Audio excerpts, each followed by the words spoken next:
So what makes Langford learning unique? Well, it really consists of multiple parts.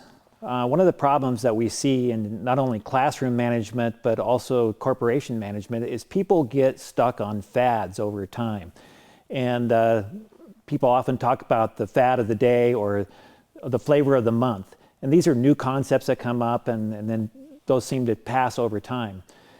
So we didn't want to be a fad. So Langford learning really consists of multiple parts. The first being the work of Dr. W. Edwards Deming and the concept of the system of profound knowledge. So it's pretty complex, but it's basically looking at systems thinking. So I had to learn how to look at a classroom as a system of interrelated parts to the whole and understand how to operate within that system, use data to be able to manage performance within that system, and understand the psychology of people within that system. Later, we started getting much deeper into neuroscience. And I started to realize how profound Deming's work was to begin with, because neuroscience really backs up what Deming was talking about. And neuroscience is really the study about, how does the brain work, but how does it actually process information, both from a psychological standpoint and from a biological standpoint. So neuroscience became a major component of that. I touched a little bit about intrinsic motivation. So Deming taught us that if you want to have a different situation, you have to have a different theory at work in that situation. So in my work, often I'll start off talking to people and asking them, what is your theory about what it is you're trying to do?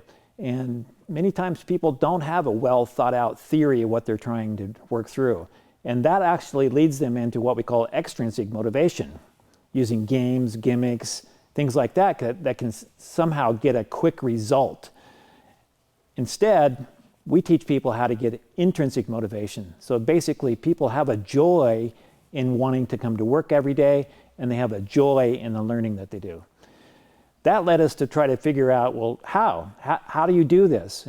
People want to know, yes, I get that we should do more intrinsic motivation, but how do we do that? So we started taking originally what were called quality tools and combining them with tools that I've created over the years. And we have a book called Tool Time that incorporates these 64 different tools. Well, this gives people the method how to start Monday morning. And so that's what we do in our training, is teach people how do you actually use a tool to get started in the process. Then people started to say, well, we have bigger problems at work, big issues that we want to confront. So we created what's called the probability process today, again, building on the work of Dr. W. Edwards Deming, and the PDSA process called Plan, Do, Study, Act. So we now have a full-fledged probability process that kind of guides people through the problem-solving process, whether you're talking about a board, school board, or a corporate board, or you're talking about wholesale moving in a different direction in an organization. That's our probability process. And that really actually came from my work with students, is they said, hey, when we work like this, all of our problems become opportunities, and therefore we coined the word probability. So in a classroom, we started to learn that, the traditional way of teaching was sort of the Socratic method of lecture and people sit and get kind of thinking, and that's still in vogue today largely. But when you couple that with neuroscience and you actually look at the data of what people remember over time, they only really remember things when they're actually in a learning experience where they're thinking, doing, processing, and having to plan and use the prefrontal construct of their brain to look ahead and plan themselves. And so that started us thinking about creating what we call learning experiences.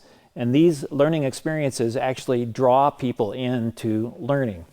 So the training that we do is actually a whole series of learning experiences where you're not just sitting and getting or having a PowerPoint presentation. You're actually part of the process and learning as you go through, getting the chance to talk to other people as you go through that process.